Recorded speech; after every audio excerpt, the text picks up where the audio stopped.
Hey there, good afternoon, and welcome to Prog Monster. My name is Murph. I am the host of this show. This is a show that's dedicated to progressive rock and other forms of rock music.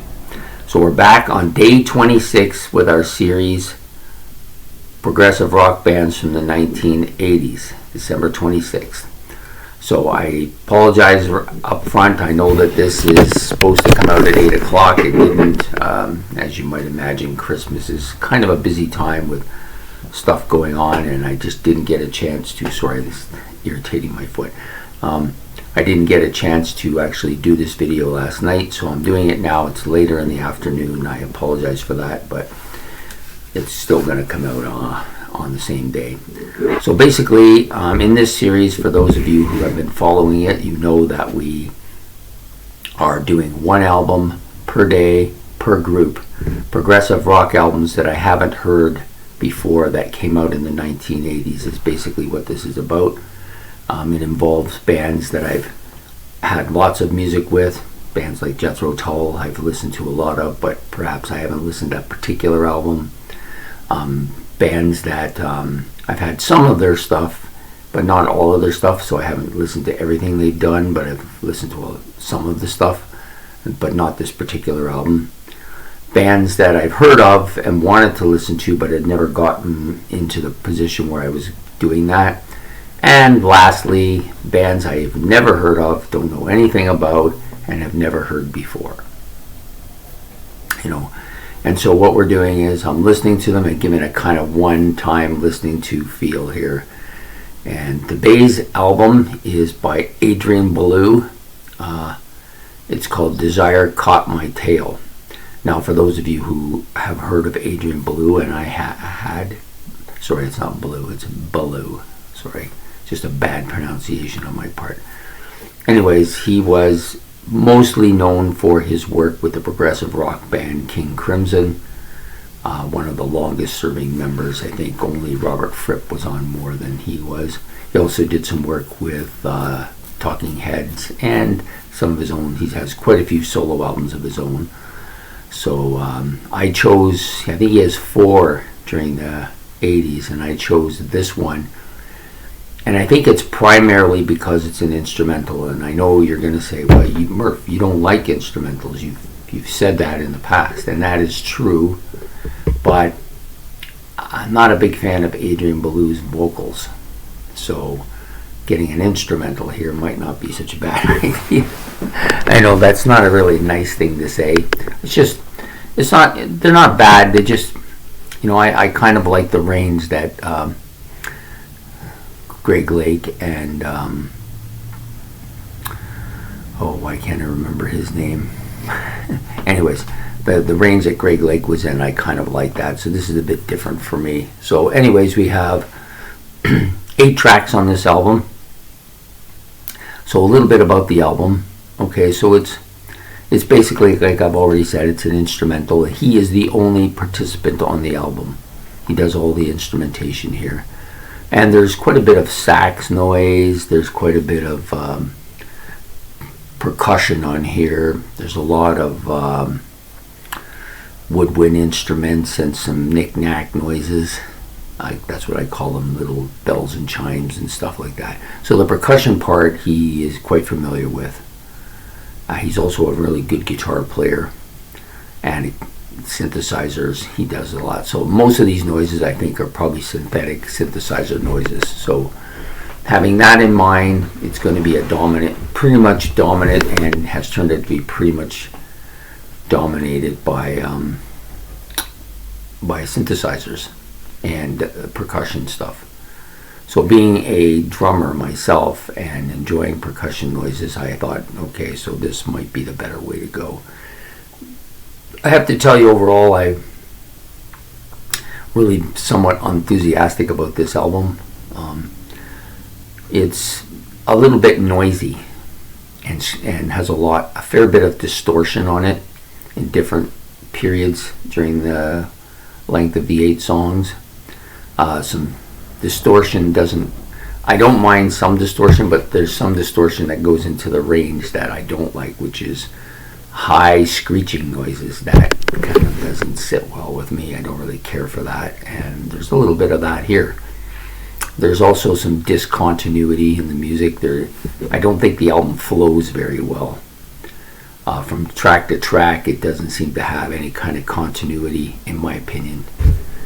And it seems to be, and for lack of a better term, a disjointed bunch of noises thrown together and titled different tracks.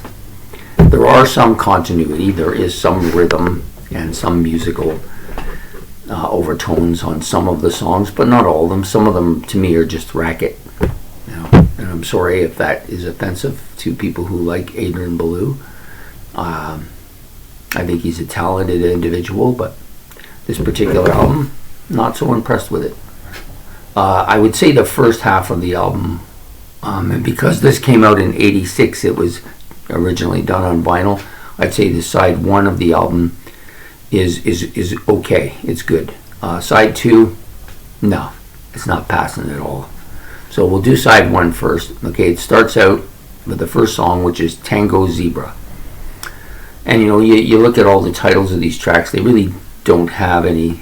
I guess they just titled them so that he could play some acoustic instruments. So they needed a title, so he gave them one. Some of them make sense. Some of them I don't see where the relevance is with the title at all.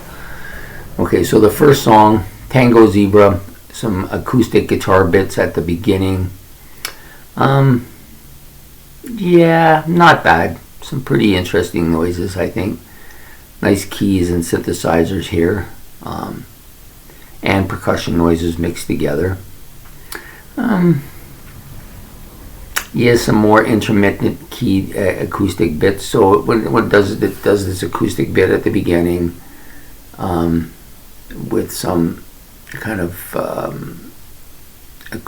percussion parts, and then it does a more keyboard-oriented part, and then the percussion again, and then the keyboard-oriented part. So it goes kind of back and forth between the two. Lots of instrumentations here.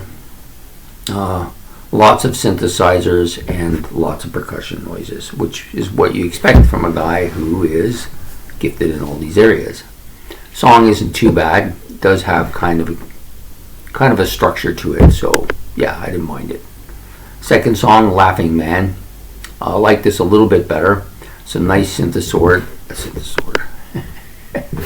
Yeah, that's what it is. Yeah, no, lots of synthesizers here. He does sounds like a bit of a harpsichord fed through the synthesizer, so it's probably a harpsichord pre-recording with a synthesizer bit, synthesizer feed. That's my guess. Now, I'm not a keyboard nor am I a synthesizer expert. It's just that's what it sounds like. So if it isn't, I apologize, but that's what it sounds like to me. And that's what opens the album. Then it gets some kind of bass and drum bits here that kind of add some rhythm to it, which means that the song has a bit of a catchy rhythm section, which actually makes it a song. Somebody should explain this to people when they're making music. It has to have some kind of rhythm to it. Otherwise, it's not really a song. It's just a whack of noises thrown together that may or may not sound right together, or may not sound good together, or maybe just racket, Anyways, this particular song, nice catchy rhythm section, I liked it, so I gave it a 6. The next song is called Gypsy Zerna. This track I liked a little bit more, slightly a little bit more. I gave it a 6 too, but I think I liked it a little bit more than the previous song. It had some Indian sounds to it, some hard Indian sounds actually, some very interesting and upbeat noises that fit into this kind of Indian rhythm section here. And it's pretty much dominated by keyboard synthesizer noises throughout the whole song, but it's actually a song, which I didn't mind it. I thought it was kind of catchy in a way. So I gave it a 6. The next one is called The Portrait of Margaret. It opens with a drum beat and percussion. So right off the bat, I'm a little on board here because I like that kind of stuff. And the percussion and the rhythm and the beat of the song is steady throughout the track, giving it a kind of flavor if you might. Like it gives it atmosphere. It feels like a song, really, what it feels like.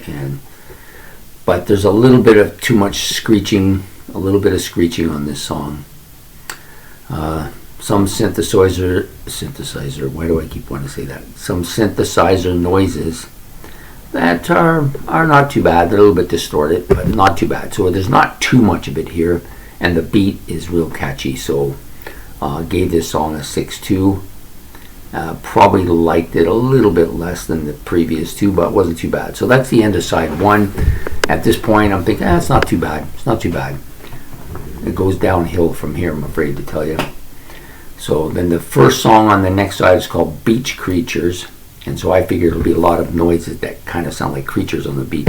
Not really. So it's got this, it's called, actually the title is Beach Creatures Dancing Like Cranes.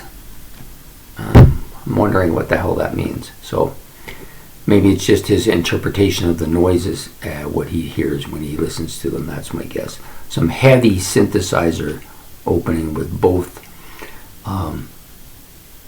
noisy and rhythmic noises. So there's some rhythmic part to it, but there's a lot of noise in here as well. That's different instruments that are just kind of fitting into the rhythm part of it.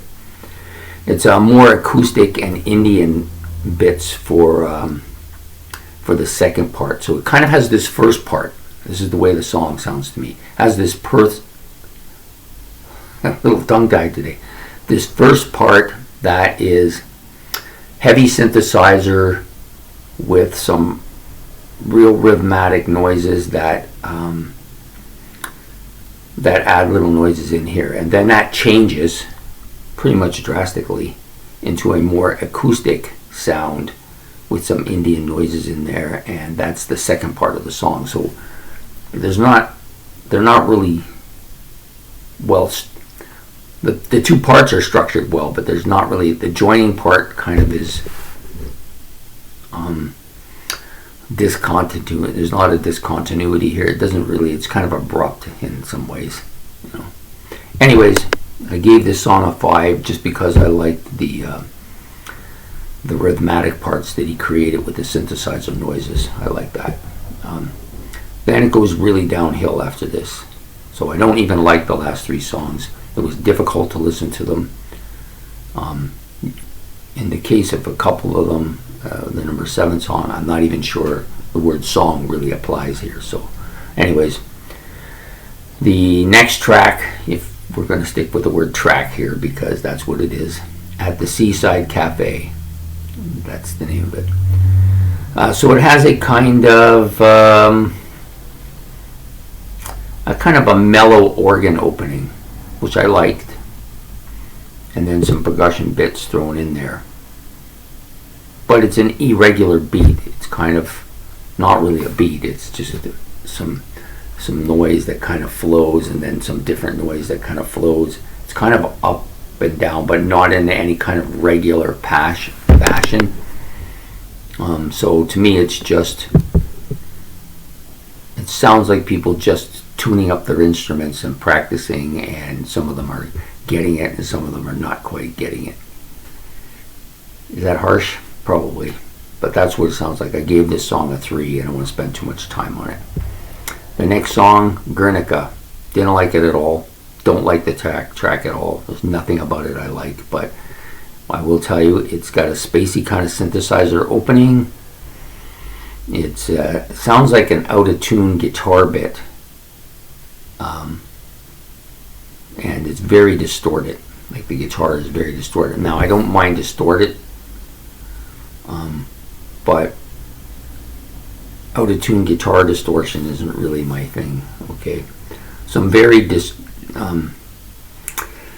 and then there's, of course, the key part is also very distorted and very harsh to the ear. This is probably the worst track on the album as far as the distorted screeching noises that this man seems to like quite a bit.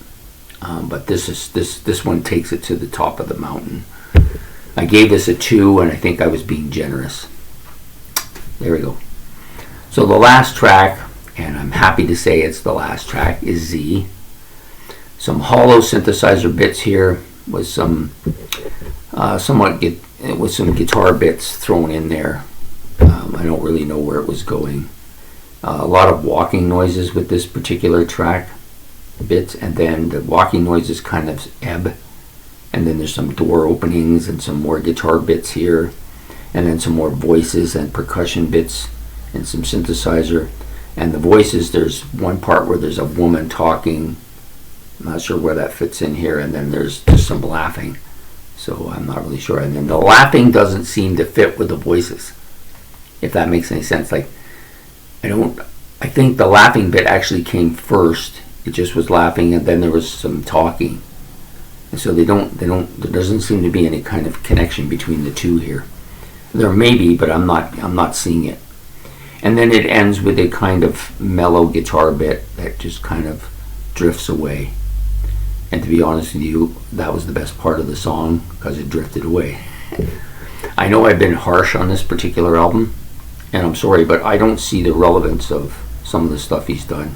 Maybe I'm just not up to snuff with this type of music. I don't know. There was some very progressive stuff here. Some noise progression. There was some couple of the tracks, Laughing Man, Gypsy Zerna.